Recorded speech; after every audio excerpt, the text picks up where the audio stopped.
August 6, 1945, Hiroshima, Japan. The morning sun drifted across a city still half asleep.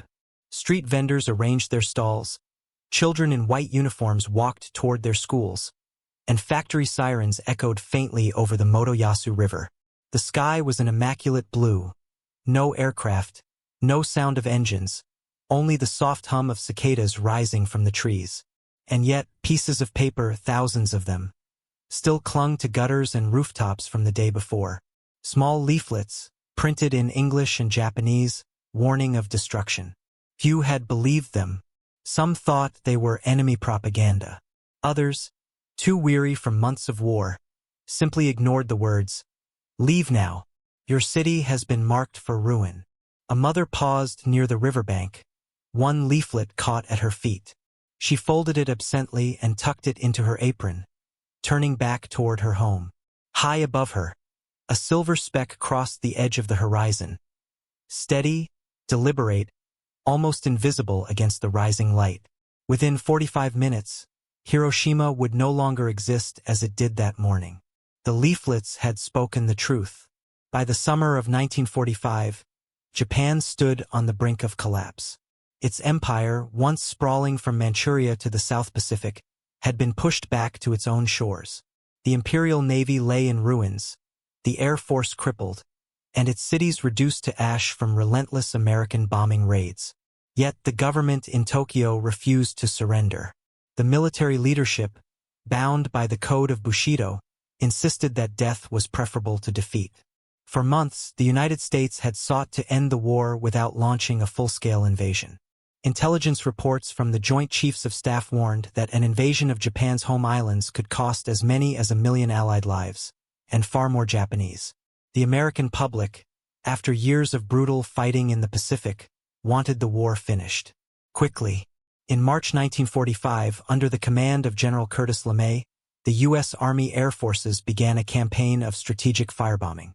The results were devastating. Tokyo, Osaka, Nagoya, and Kobe burned night after night under waves of B-29 superfortresses.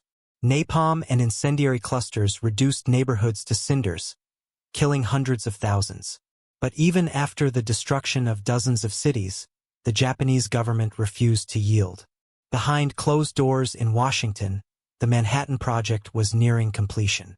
The United States now possessed a weapon unlike any in history, a single bomb with the power to annihilate an entire city. President Harry S. Truman, briefed on the project shortly after taking office in April 1945, faced an agonizing choice. Use the bomb to end the war swiftly, or continue the conventional campaign at the cost of countless more lives. At the same time, the U.S. Psychological Operations Division was conducting a quieter, less destructive experiment, one designed not to kill but to warn. Since late 1944, American bombers had begun dropping millions of paper leaflets across Japanese cities. These were part of Operation Meeting House and subsequent propaganda missions, aimed to shake civilian morale and pressure the government into surrender. The leaflets listed targeted cities, urged evacuation, and even claimed that the Allies had no wish to harm ordinary people. For many Japanese civilians, these messages were both terrifying and confusing. To receive a warning from the enemy, one written in polite Japanese, promising mercy, contradicted everything they had been told by their government. The propaganda ministry had long assured them that Americans were monsters who would slaughter every man, woman, and child. So when these strange leaflets fluttered down from the skies, many assumed they were lies meant to sow panic. Still, the warnings grew bolder. By July 1945, the U.S. had printed more than 70 million leaflets, with new ones specifically naming cities that were next to be bombed. The people of Nagoya, Fukuoka, and Hiroshima found these papers scattered across their streets, carried by the wind into shops, temples, and riverbanks. On July 26th, the Allies issued the Potsdam Declaration, demanding Japan's unconditional surrender. The alternative, the declaration warned, would be prompt and utter destruction. Tokyo dismissed it immediately. Japanese radio called it nothing but an empty threat. In the skies over Tinian Island in the Pacific, preparations were already underway. The 509th Composite Group, led by Colonel Paul Tibbets, trained day and night for a single mission. One so secret that even most of the men flying it didn't know its true nature. The target list included 4 cities: Hiroshima, Kokura, Niigata, and Nagasaki. Each of these cities, including Hiroshima, had been deliberately spared from earlier bombing raids. The reason was chillingly simple. The U.S. wanted to measure the atomic bomb's full impact on an untouched urban area. The leaflets would serve both as a psychological weapon and as a test, to see whether Japan might surrender if it understood the destruction that awaited. In early August, reconnaissance planes began photographing Hiroshima. Analysts noted its dense wooden construction, military factories, and army headquarters, an ideal target. On August 5th, aircrews aboard B-29s once again dropped leaflets over several Japanese cities, including Hiroshima. The message warned that some of your cities have already been destroyed by American bombs, and that others will soon suffer the same fate. But no one could imagine what utter destruction truly meant. In Hiroshima, the leaflets caused murmurs but little action. People had grown accustomed to warnings. Every few weeks, new papers drifted from the sky, predicting devastation that never came. The city had been spared so far, and rumors spread that perhaps it was protected, a place too sacred or strategically unimportant to bomb. Teachers told children not to pick up the leaflets, calling them enemy lies. Police collected and burned them in bundles. Meanwhile, across the Pacific, the Americans were finalizing one of the most consequential decisions in human history. On August 4, 1945, at Tinian Island, technicians loaded a 9,700-pound bomb into a modified B-29 superfortress. The device bore the codename Little Boy. Inside, uranium-235 sat ready to unleash an explosion equivalent to 15,000 tons of TNT. At 2:45 hours on August 6, Colonel Paul W. Tibbets and his crew lifted off in their aircraft, the Enola Gay. The flight path took them over Iwo Jima and directly toward Japan's southern coastline.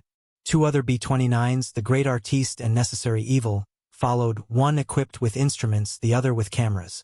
Their mission: document the effects of a weapon never before used in combat. Far below, Japanese radar stations detected the incoming planes but didn't issue a full-scale alert. Small groups of aircraft had flown over Japan many times for reconnaissance. People barely noticed. Hiroshima's air defense system assumed it was another scouting mission. At 7:40 hours, the all-clear signal sounded. Civilians stepped out of shelters. Trams resumed their routes. The morning routine began again. Yet high in the sky, unseen at first, Enola Gay was already descending toward its target. Tibbets adjusted course, his bombardier, Major Thomas Farabee, aligning the crosshairs on the AIOI bridge, the city's central landmark and a perfect visual reference. The bomb bay doors opened at precisely 0815 hours. As Little Boy fell, it carried not just destruction, but the culmination of scientific, military, and moral forces that had converged over years of brutal warfare. In Washington, President Truman had authorized its use just days earlier, hoping it would force Japan's immediate surrender and prevent a costly invasion of Kyushu. Yet even among his closest advisors, unease persisted.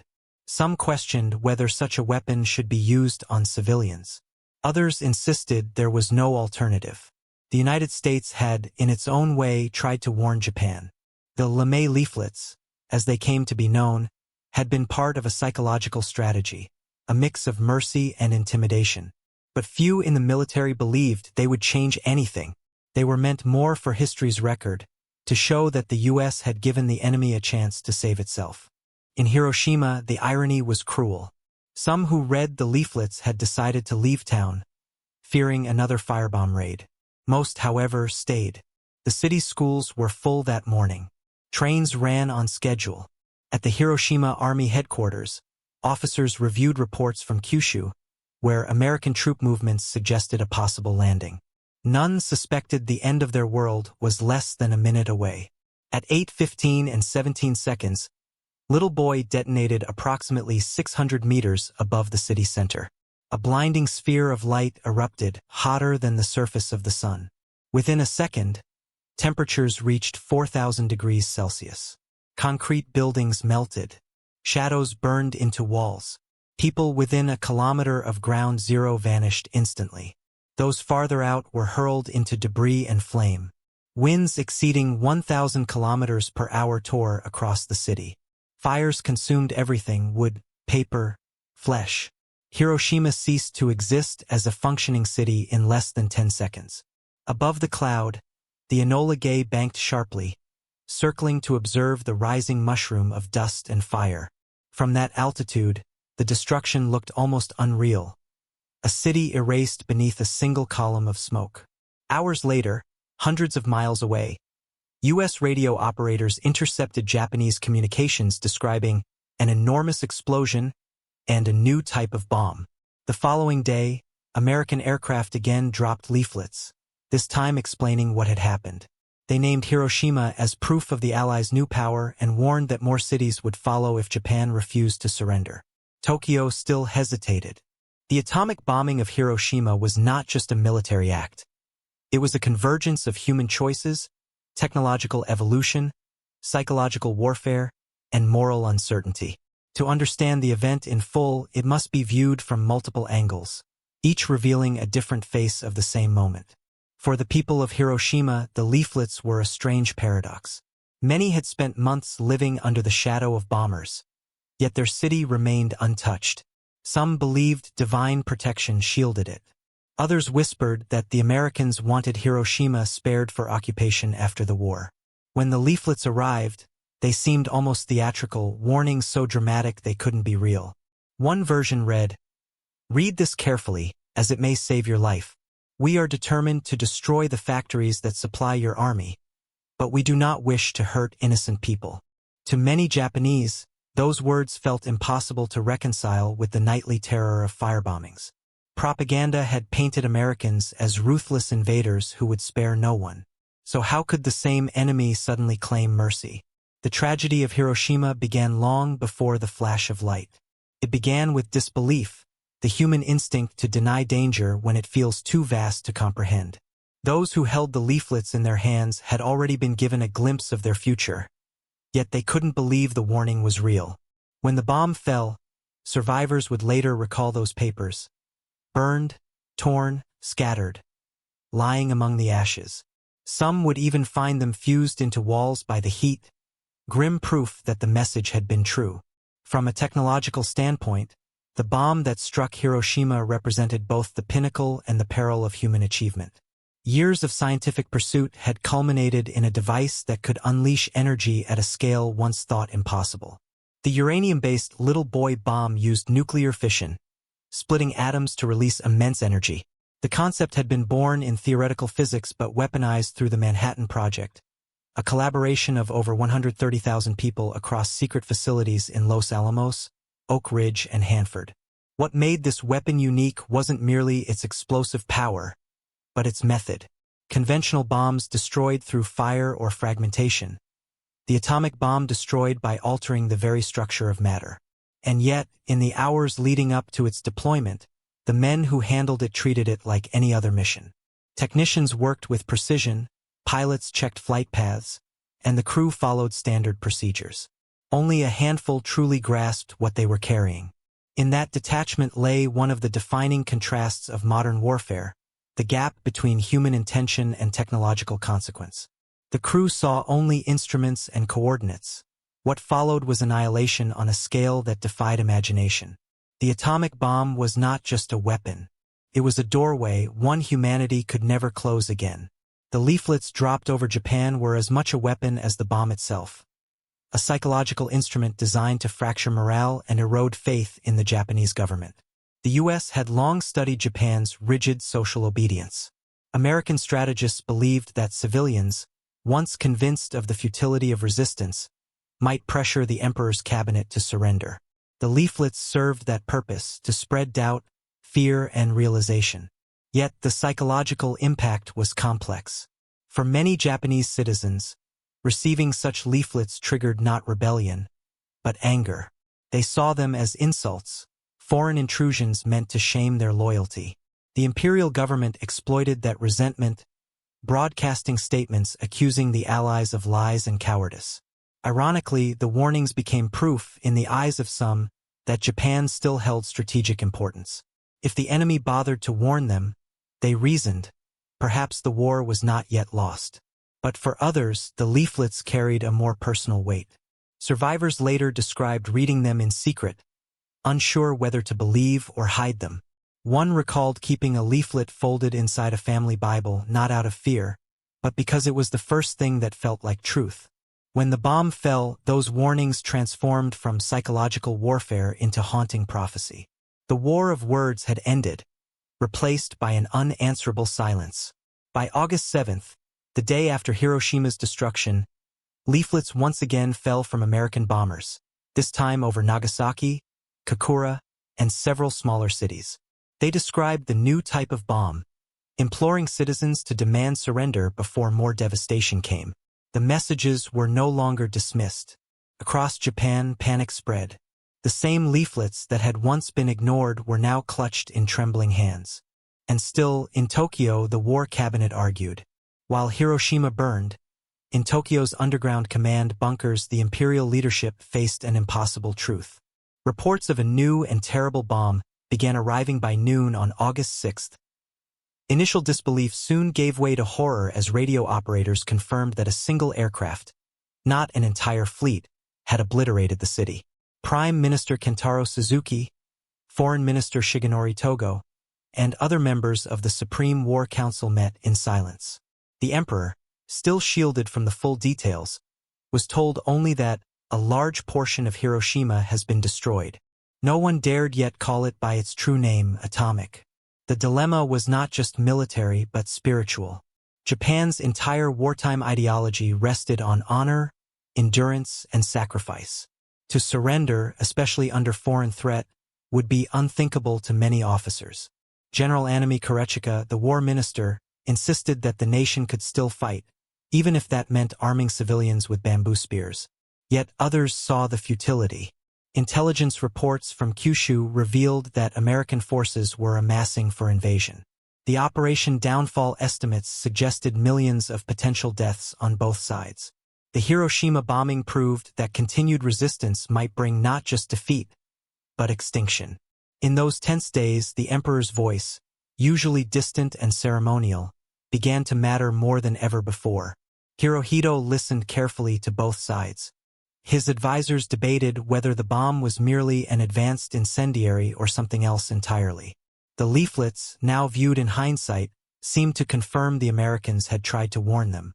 But the question hung heavy in the air. If they warned us and we ignored them, what would they do next? The answer came 3 days later. From the American side, the bombings of Hiroshima and Nagasaki were viewed as a grim necessity. The war in the Pacific had taught the U.S. a brutal lesson.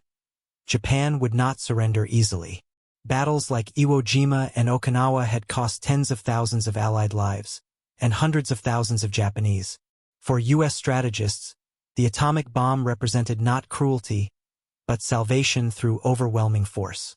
The moral argument, though debated privately, was outweighed by military logic. General Dwight D. Eisenhower and Admiral William Leahy both voiced objections, believing Japan was already defeated. But others, including Secretary of War Henry Stimson, argued that ending the war immediately would prevent an even greater tragedy. The leaflets were part of that same reasoning, a diplomatic gesture woven into a deadly plan. The Americans wanted history to show that they had warned civilians. Truman himself wrote later, "We gave them fair warning. It was their choice. From their perspective, mercy had been offered. Refusal had sealed Japan's fate." Still, among the men who carried out the missions, there was no sense of triumph. The Enola Gay's crew watched in silence as the mushroom cloud rose over Hiroshima. Co-pilot Robert Lewis wrote in his logbook, "My God, what have we done?" At Tinian, the mission was celebrated as a success, militarily perfect, technically flawless. Yet within days, the word Hiroshima would come to mean something far beyond victory. It marked the moment humanity entered an age where a single decision could erase a city. The moral dimension of Hiroshima remains one of the most haunting legacies of the Second World War.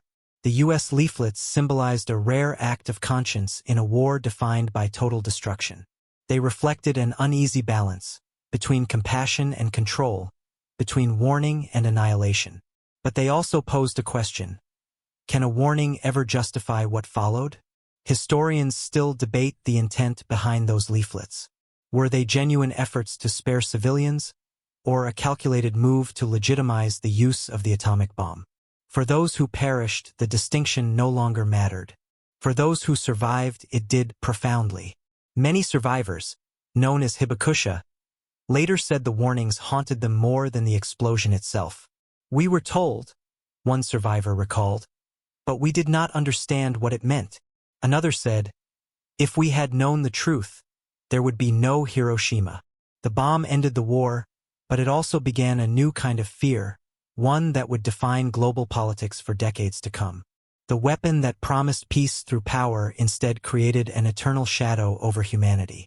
For Japan, the moral reckoning was equally deep. The government that had silenced dissent and denied surrender now faced the unthinkable. An emperor addressing his people for the first time, not to inspire battle, but to end it. That moment was fast approaching. August 9, 1945, 11:02 hours, Nagasaki, Japan. Just 3 days after Hiroshima vanished, another B-29, the Boxcar, piloted by Major Charles W. Sweeney, approached its target through broken clouds. Its mission had already gone wrong. The primary target, Kokura, was obscured by smoke from earlier bombings. Sweeney diverted to the secondary objective, Nagasaki. In his bomb bay rested Fat Man, a plutonium implosion device even more powerful than Little Boy. At 11:02 hours, he released it. 43 seconds later, the second atomic explosion in human history consumed a third of the city. The blast tore through Nagasaki's industrial valley, obliterating the Mitsubishi Steel Works and surrounding neighborhoods. Nearly 40,000 people were killed instantly. Tens of thousands more would die from burns and radiation in the days that followed. When word reached Tokyo, the government could no longer deny what had happened. 2 atomic bombs, 2 cities erased in less than a week. And yet, even as Emperor Hirohito prepared to address the crisis, factions within the military plotted to continue fighting. Inside the imperial palace, voices clashed. General Anami Korechika urged resistance. The honor of the army demands it, he insisted. Others, like Foreign Minister Togo, pleaded for surrender. If we delay, he warned, the nation will vanish. The emperor, silent as the council debated, finally broke his stillness. Witnesses later recalled his calm tone, not commanding but sorrowful. I cannot bear, he said, to see my innocent people suffer any longer. It was a sentence that ended a war. That night, August 9th, the Supreme War Council voted to accept the Potsdam Declaration, with one condition, that the emperor remain on the throne. The Americans agreed, though unofficially. Plans began for a national radio broadcast unlike any in Japan's history. But before peace could arrive, chaos erupted. A group of hardline officers, unwilling to accept surrender, launched a coup known as the Kyujo Incident. Their goal: prevent the emperor's message from being transmitted. They stormed the imperial palace, cut phone lines, and searched for the recorded surrender speech. For hours, the fate of Japan hung in darkness. In the city below, bombed ruins still smoldered. At dawn, the coup failed. The rebels, realizing their cause was hopeless, committed ritual suicide. On August 15, 1945, at precisely noon, millions of Japanese gathered around radios. The air was thick with silence. For the first time in history, they heard the voice of their emperor. Hirohito spoke slowly, deliberately, in language few common citizens fully understood. He never used the word surrender. Instead, he said, "We must endure the unendurable." Those who listened wept openly. Others sat in stunned quiet. The war that had consumed Asia for more than a decade was over. Across the Pacific, news of Japan's surrender spread rapidly through American bases and cities. In Washington, President Truman announced, "This is the day we have been waiting for since Pearl Harbor." In New York, San Francisco, and London, crowds flooded the streets in celebration. Yet beneath the triumph, unease lingered. Many who had seen the photographs of Hiroshima and Nagasaki understood that victory had come at an unimaginable cost. General Dwight D. Eisenhower, reflecting later, said, "Japan was already defeated, and dropping the bomb was completely unnecessary." Others disagreed, insisting that without the atomic strikes, the war could have dragged on for months, perhaps years. But among the ashes of Hiroshima, there were no debates, only silence. In the days following Japan's surrender, American reconnaissance aircraft flew over Hiroshima and Nagasaki to document the destruction. The scale defied comprehension. Cities that had once held hundreds of thousands of people were reduced to gray plains of twisted metal and ash. Photographers captured the iconic image of the Genbaku Dome, the skeletal remains of Hiroshima's Industrial Promotion Hall. Standing alone amid a wasteland, survivors walked through the ruins, searching for family members, some carrying the same leaflets that had warned them days before. It was in these scenes that the full meaning of the American leaflets became clear. They had been both prophecy and epitaph, a message from the sky that came too late to save those below. Meanwhile, in Washington and Los Alamos, the scientists who built the bomb began to reckon with their creation. J. Robert Oppenheimer, when told of Hiroshima's destruction, quoted the Bhagavad Gita, "Now I am become death, the destroyer of worlds." His words captured what many in the project felt, that they had unleashed something beyond human control.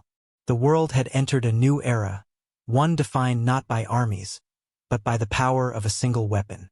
Nations watched in awe and fear. The atomic bomb had ended one war, but it had also begun another, a silent, cold conflict that would dominate the rest of the century. And it had all started with leaflets, small pieces of paper, scattered by the wind, warning of what no one could imagine. The days following Hiroshima and Nagasaki were a surreal limbo for Japan. Cities remained eerily quiet, survivors wandering amid ruins, searching for relatives, homes, and remnants of daily life that had vanished in a flash of light. The leaflets that had warned them now seemed like a cruel prelude, a message of hope twisted into evidence of despair. In Hiroshima, hospitals overflowed with the injured. Medical staff, unprepared for the scale and uniqueness of atomic injuries, worked tirelessly with little understanding of radiation's effects. Burns were deep, internal organs damaged beyond repair, and many victims showed symptoms no conventional treatment could alleviate. The leaflets, in retrospect, had been the only chance to escape such a fate, yet the majority of the population had remained in place. For the military, the bombings shattered their remaining strategic logic. The idea of conventional defense was obsolete. Entire urban centers could now be destroyed without warning, without armies, without a single conventional engagement. General Anami Korechika and other senior officers recognized the futility of continued resistance, even as some held to honor above survival. In the government's inner councils, debates raged. Should the leaflets have prompted evacuation? Could more have been done to protect civilians? While some ministers argued that the warnings represented a measure of American mercy, others insisted they were irrelevant in the face of overwhelming force. The Japanese people had been given a chance, but the machinery of war and disbelief had prevented them from seizing it. Across the Pacific, American analysts pored over photographs and reports from reconnaissance flights. The leaflet's role in mitigating casualties, although minimal, was documented meticulously. The operation became a case study in psychological and strategic warfare. Even warnings, however ignored, were part of the moral justification for the unprecedented act. Among the survivors, stories emerged of people who had seen the leaflets, hesitated, and tried to flee. A few reached the outskirts, only to return when they realized escape routes were unclear or when exhaustion overcame them. These accounts highlighted the tragic tension between human intuition and the overwhelming scale of the weapon. Meanwhile, the emperor prepared his unprecedented broadcast. Hirohito's message, delivered on August 15, 1945, was calm, restrained, and sorrowful. He did not directly describe the atomic bombings but alluded to the new and cruel bomb, and the need to endure the unendurable. Millions of Japanese citizens, clutching leaflets that had foretold destruction, finally understood the grim precision of the warning they had received. Internationally, reactions were swift. Allied governments hailed the bombings as necessary to end the war and save lives that a protracted invasion might cost. Scholars, clergy, and politicians, however, debated the ethical weight of issuing warnings that came hours before total annihilation. Could mercy coexist with mass destruction? The leaflets embodied that question, an almost inconceivable blend of conscience and devastation. The physical aftermath was staggering. In Hiroshima, 70,000 to 80,000 people died immediately. Tens of thousands more succumbed later to burns, radiation, and disease. Nagasaki suffered 40,000 to 50,000 immediate deaths, with more following. Cities that had functioned as cultural, industrial, and military hubs were erased in moments. Roads, bridges, schools, and homes were reduced to ash. Shadows of the dead remained etched on walls, a silent testimony to the unimaginable heat and energy unleashed. Yet amid the ruin, certain details endured. The leaflets, pieces of paper scorched or preserved in debris, served as grim reminders that the victims had been warned. They symbolized the tragic intersection of human foresight and the inexorability of war. A warning existed, but the forces of disbelief, bureaucracy, and circumstance rendered it nearly powerless. For the United States, the operation was recorded as a technical and strategic success. The atomic bomb, combined with psychological tactics like leaflet drops, had achieved its goal: Japan's surrender. Yet the moral ramifications were immediate and profound. Military leaders debated how the leaflets had failed or succeeded, while historians later would examine whether earlier or more effective warnings might have spared more lives. In the weeks that followed, reconstruction began. Survivors carried the weight of memory and trauma, the leaflets embedded in their consciousness. Schools reopened, families attempted to rebuild, and Japan prepared for surrender. Across the Pacific, the atomic age had arrived, a time when a single decision, guided by technology and strategy, could erase entire cities, yet leave a shred of human conscience in the form of a few fluttering sheets of paper. The climax of Hiroshima and Nagasaki was not merely the moment of explosion. It was the convergence of human psychology, technological innovation, military strategy, and ethical reckoning, all crystallized in a single instant. The leaflets, once ignored, now stood as ghostly witnesses to the terrible efficiency of modern warfare. The stage was set for the aftermath: surrender, reconstruction, moral reflection, and the enduring question of whether humanity could reconcile compassion with the power to destroy on an unprecedented scale. The surrender of Japan marked the end of the Second World War, but the consequences of the atomic bombings extended far beyond the mere cessation of hostilities. Hiroshima and Nagasaki had been reduced to ruins. Tens of thousands lay dead, and survivors struggled to comprehend what had occurred. Hospitals were overwhelmed with victims suffering from burns, broken bones, and radiation sickness, a new kind of injury that physicians had never encountered. In Hiroshima, entire neighborhoods had vanished. Streets were unrecognizable, buildings flattened, and fires still smoldered in piles of ash. The Genbaku Dome, once the Industrial Promotion Hall, remained standing only as a skeletal reminder of what had been destroyed.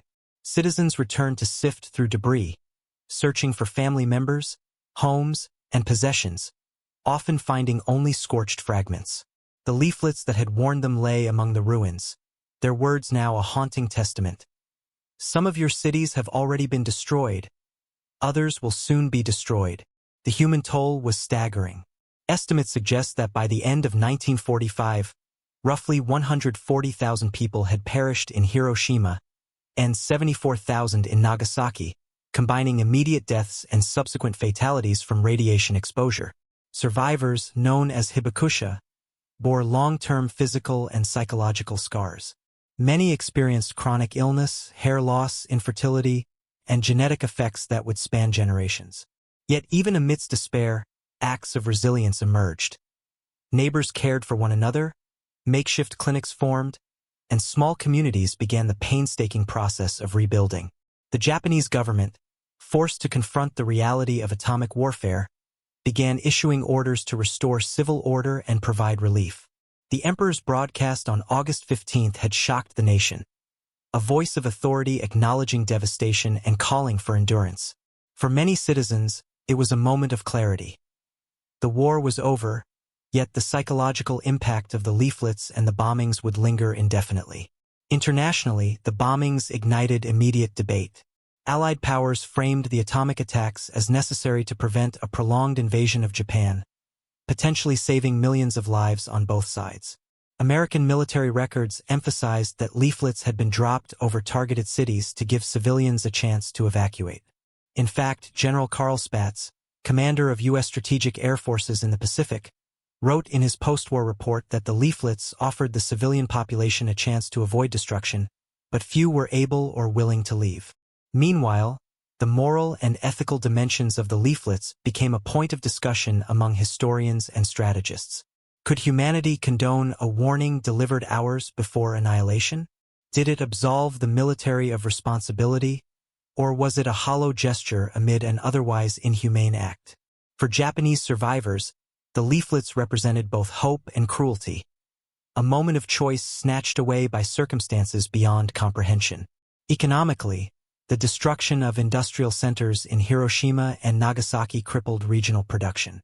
Factories, railways, and communication lines were obliterated. Japan faced the monumental task of reconstruction, both physically and socially, under the occupation of Allied forces. Policies implemented by General Douglas MacArthur sought to stabilize governance, rebuild infrastructure, and prevent resurgence of militarism. Culturally, the bombings prompted introspection. Artists, writers, and journalists chronicled the human suffering and survival, ensuring that the experience of Hiroshima and Nagasaki would endure in collective memory. Leaflets that had once been ignored became symbols in exhibitions and literature. Silent witnesses to a warning unheeded, a mercy too late. Even among American planners, reflection followed. Reports documented that while the leaflets had been largely ineffective in prompting evacuation, they had served a legal and ethical purpose, demonstrating that the U.S. had provided civilians with knowledge of the impending attack. Truman himself later remarked that the leaflets offered a moral justification for using the atomic bomb, a recognition that, in the calculus of war, humanity and strategy had intersected in unprecedented ways. The immediate aftermath of Hiroshima and Nagasaki thus combined shock, mourning, and ethical reflection. Japan had surrendered, the world's first atomic age had begun, and the leaflets, small, fragile pieces of paper, had become emblematic of the tension between warning and destruction, mercy and total annihilation. The days following Japan's surrender were filled with a mixture of relief, grief, and uncertainty. Cities like Hiroshima and Nagasaki lay in ruins, yet the human spirit persisted. Survivors emerged from makeshift shelters, carrying the weight of loss but also the faint hope of rebuilding. The leaflets that had once fluttered unread in streets now became relics, reminders that humanity had, in some small way, attempted to offer a choice amid catastrophe. The American occupation forces moved quickly to secure Japan, oversee the surrender, and prevent further unrest.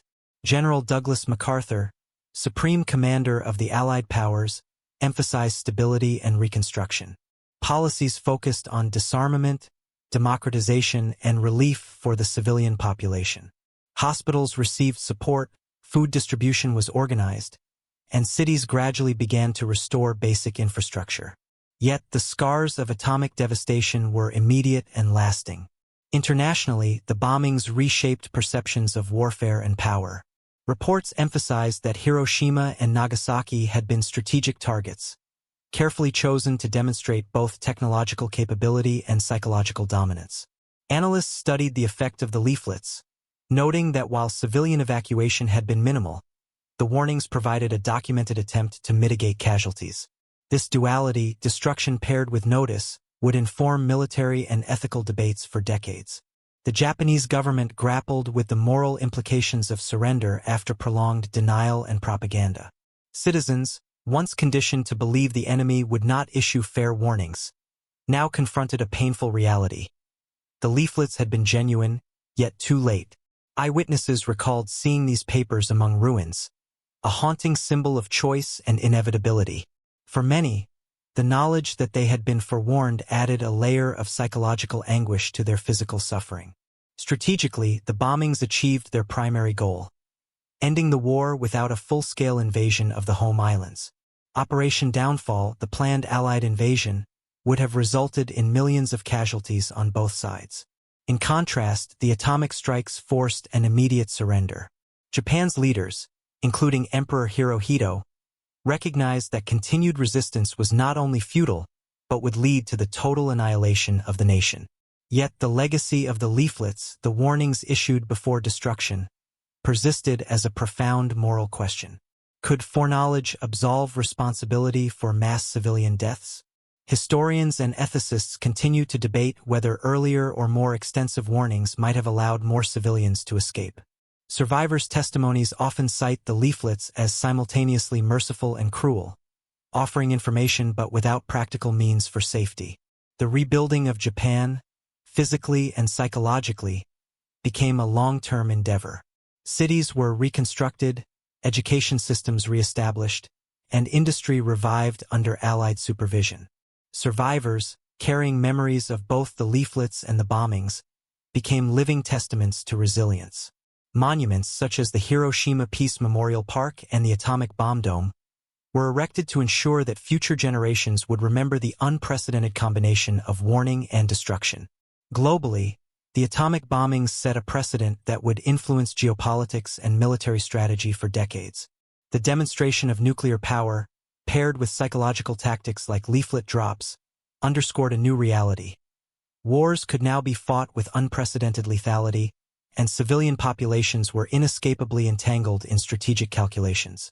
The leaflets, once trivialized or ignored, became emblematic of this paradox, an ethical gesture embedded within an act of mass destruction. By the end of 1945, the world had entered the atomic age. Nations confronted a new type of warfare where knowledge and warning were intertwined with annihilation. For Japan, the surrender marked survival, yet it came at a staggering cost. The leaflets, fluttering briefly in the wind, had tried to change fate, a silent witness to the intersection of mercy, warning, and irreversible devastation. Hiroshima and Nagasaki remain among the most haunting moments in human history. The atomic bombings were not simply military operations. They were moral crucibles, testing the limits of technological power, strategic reasoning, and human conscience. The leaflets that preceded the explosion serve as a stark symbol of this tension, a fragile attempt at warning, mercy, and ethical responsibility in the face of overwhelming destruction. In those small pieces of paper, fluttering in the summer wind, lay a paradox. They were proof that forethought and compassion can exist even in war. Yet their timing, mere hours before annihilation, highlighted the cruel reality that knowledge alone cannot always save lives. Civilians held them, read them, or ignored them, but for most, the warning arrived too late. The leaflets became silent witnesses to the scale of human suffering and the limits of intervention in a conflict governed by unprecedented technology. The atomic bomb changed the trajectory of warfare forever. It introduced a weapon capable of erasing cities, altering genetics, and reshaping geopolitics in a single instant. But it also forced reflection on responsibility, warning, and morality. Could humanity wield such power ethically? Could mercy coexist with the capacity to destroy entire populations? The leaflets, and the devastation they presaged, compel us to wrestle with these questions even decades later. For Japan, the bombings and surrender marked a profound transformation, politically, socially, and psychologically. Civilians, survivors, and subsequent generations bore the legacy of destruction and warning alike. Globally, the events of August 1945 ushered in the atomic age, redefining military strategy and ethical considerations for the modern world. Ultimately, the story of Hiroshima and Nagasaki is not only about bombs and casualties, but about human choice in the shadow of unparalleled power. The leaflets remind us that foresight, warning, and conscience matter, even when they arrive too late to change fate. They teach a sobering lesson. In war, knowledge alone cannot prevent tragedy, but it can preserve memory, history, and the moral awareness that defines humanity. The echoes of those warnings, and the devastation that followed, continue to resonate, a timeless reminder of both human ingenuity and human vulnerability.